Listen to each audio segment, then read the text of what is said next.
بسم اللہ الرحمن الرحیم۔ السلام علیکم ورحمۃ اللہ وبرکاتہ۔ حضرت سعد رضی اللہ تعالی عنہ سے مروی ہے کہ رسول اللہ صلی اللہ علیہ وآلہ وسلم نے فرمایا کہ تم اپنے اہل خانہ پر جو کچھ بھی خرچ کرو گے تمہیں اس پر ثواب ملے گا، حتیٰ کہ تم اپنی بیوی کے منہ میں جو لقمہ ڈالتے ہو تمہیں اس پر بھی ثواب ملے گا۔ حضرت ابن عباس رضی اللہ تعالی عنہ سے مروی ہے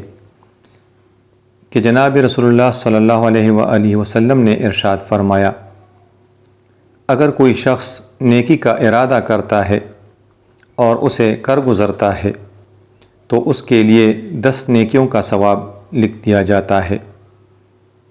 اور اگر وہ نیکی نہ بھی کرے تو صرف ارادے پر ہی اس کے لیے 1 نیکی کا ثواب لکھ دیا جاتا ہے، اور اگر کوئی گناہ کا ارادہ کرتا ہے اور اسے کر گزرتا ہے تو اس پر 1 گناہ کا بدلہ لکھ دیا جاتا ہے، اور اگر ارادے کے بعد گناہ نہ کرے تو اس کے لیے 1 نیکی کا ثواب لکھ دیا جاتا ہے۔ حضرت ابن عباس رضی اللہ عنہ سے مروی ہے کہ ایک عورت نبی کریم صلی اللہ علیہ وآلہ وسلم کی خدمت میں حاضر ہوئی اور کہنے لگی، یا رسول اللہ صلی اللہ علیہ وآلہ وسلم، میری والدہ کا انتقال ہو گیا ہے،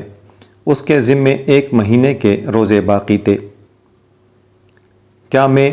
ان کی قضا کر سکتی ہوں؟ نبی کریم صلی اللہ علیہ وآلہ وسلم نے فرمایا،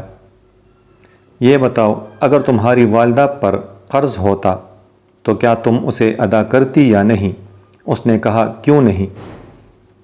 فرمایا، پھر اللہ کا قرض تو ادائیگی کا زیادہ مستحق ہے۔ حضرت ابن عباس رضی اللہ عنہ سے مروی ہے کہ نبی کریم صلی اللہ علیہ وآلہ وسلم نے ان مردوں پہ لعنت فرمائی ہے جو ہجڑے بن جاتے ہیں، اور ان عورتوں پر جو مرد بن جاتی ہیں،